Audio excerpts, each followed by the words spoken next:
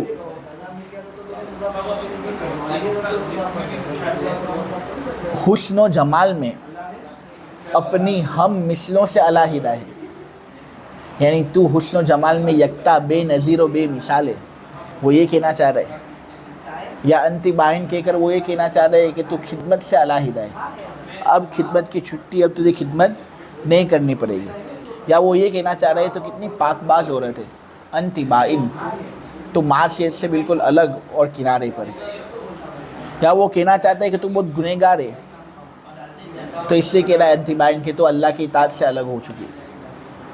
بہت سے احتمالات ہیں یا نہیں؟ اب ذرا مجھے بتاؤ میرے عزیزو، جب اتنے سب احتمالات لفظ کے اندر ہوں تو مراد واضح ہوتی ہے یا پوشیدہ ہوتی ہے؟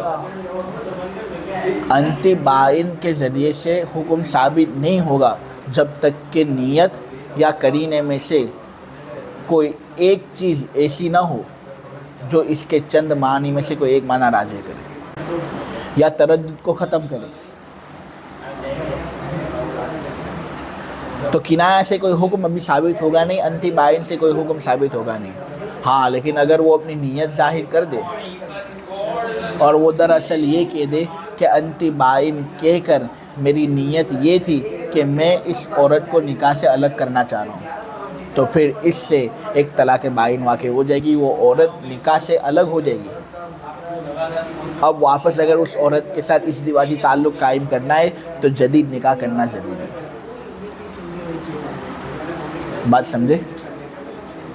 یا یہ کہ طلاق کا تذکرہ ہو رہا تھا، بیوی کچھ خلاصے دے رہی تھی، شوہر کچھ خلاصے دے رہا تھا، بیوی کچھ مطالبات کر رہی تھی، شوہر کچھ مطالبے کر رہا تھا، دونوں آپس میں مطالبات کر رہے تھے، لڑائی جھگڑا ہو گیا اور مرد بیوی سے کہنے لگا کہ اگر تو اب اپنے مطالبات سے باز نہیں آئی تو میں تجھے الگ کر دوں گا۔